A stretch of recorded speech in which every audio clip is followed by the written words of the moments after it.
What's up, IndyCar fans? David Land here, and I'm bringing you the first IndyCar Diecast review of Indianapolis 500 month. This is the 2016 number 15 Graham Rahal, Letterman, Lanigan, Steak and Shake Honda. I got it all out this time.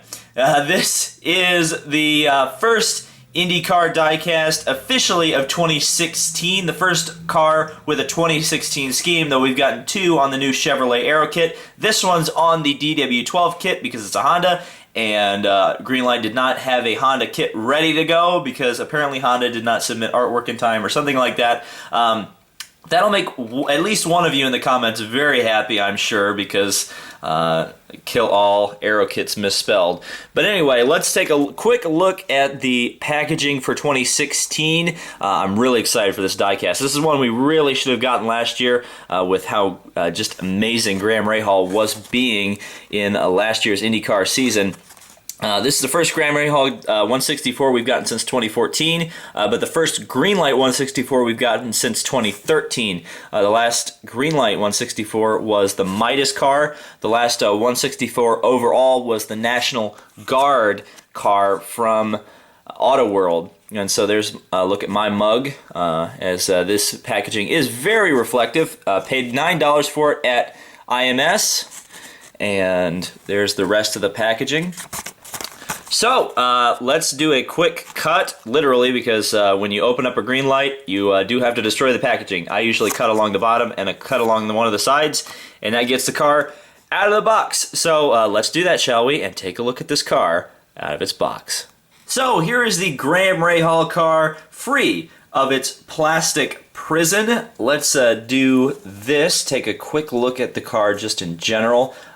Big fan of this scheme. I know it's very simple. Most of you from NASCAR land are used to your very complex schemes that look like somebody just took a paint can and just threw it at a canvas and said, oh, that's a paint scheme.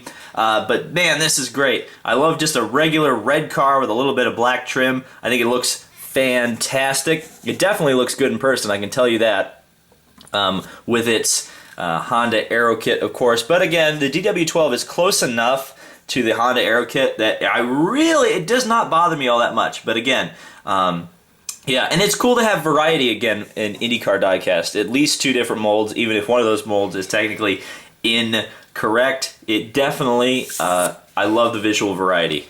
It's something that is really cool about racing. So here is a close look at the card, and then you can pause it and take a look there. I do kind of wish that we did get a driver or something more than just the name and the number, but oh well. So let's take a close look at this car. Obviously we've got new Firestone tires. I don't know if these were, if it would focus.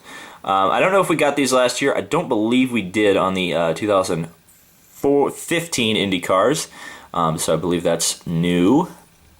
Let's take a look at all the sponsors here. A lot of sponsors, because Graham Rahal apparently is very good at getting sponsors, which is apparently a lost art in IndyCar racing if you look at a lot of teams. But yeah, definitely did a great job on this one. A+ here, Greenlight, because this is great. It's really cool to see like these little touches, like the hamburger and the steak, or the steak and shake, as it were, in Steak and Shake. On the wheel pod there. Also new for 2016, you've got the LEDs. I believe these will be on all of the diecast this year, so that's really cool to see. Obviously Steak and Shake on the side. And if you guys notice a little logo there right up top above my jack, that's a Budweiser logo, folks. Where's the base? There is no base. Greenlight is doing the thing that I say that a certain other diecast manufacturer should do, and realize that kids are not dumb, and they know what Budweiser is, and you don't have to put a dang base on the car, because They already know what it is. They're advertised to it a lot, so, you know, whatever. Fifth Third Bank, I used to bank with them. Pin Grade Motor Oil, that is the presenting sponsor of the 2016 Indy 500. And then Steak and Shake. So Budweiser and Steak and Shake, never had that combination. Anybody who has, let me know if that's any good. There you go, Graham Rahal. The detail on these is just fantastic. I mean, look at all these decals just everywhere on this car. It's very much representative of the actual car in real life, because again, Graham has managed to work a lot of sponsorship into his racing, and obviously he's very good at selling sponsors. And then he goes and backs it up on Sunday. He just missed out on the race in Barber, losing to Simon Pagenaud. He was perhaps a bit over aggressive. He may have gotten Pagenaud if he'd waited a bit, but you know, when you're hungry for a win, nothing's going to get in your way. So it'll be interesting to see during the month how these Hondas hold up versus the Chevrolets. It'll be if there's a Honda that's going to impress this month, it's going to be this one, because you're just this is the team that's going to do it. If there's a team that wins both the Grand Prix and the Indy 500 with a Honda, it'll be this one. So let's go in for a close-up and some final thoughts. So like I said earlier, this is the second 2016 car we've gotten so far, but the first official scheme. Obviously, we reviewed the Graham Rahal car. This is the Pippa Mann car on the new Chevrolet Aero Kit. If you want a full description of the differences between the DW12 and Chevrolet Aero Kits, click the card in the corner right here. It'll take you to my IndyCar Buyer's Guide. That will also give you all the information for buying Indy cars, because I always hear it in the comments, people wanting to know where you can buy them. I give a lot of information there as to where you can buy your IndyCar diecast.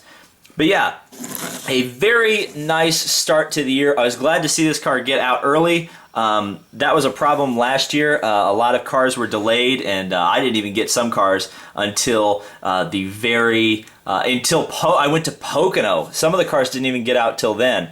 So it's great to see a 2016 Indy car get out this early. Fantastic for me as a consumer, because I can just go down to the Indianapolis Motor Speedway, or you can go on to a website or two and pick these up. It's a fantastic piece of diecast. Rubber tires, metal base, metal chassis, $9.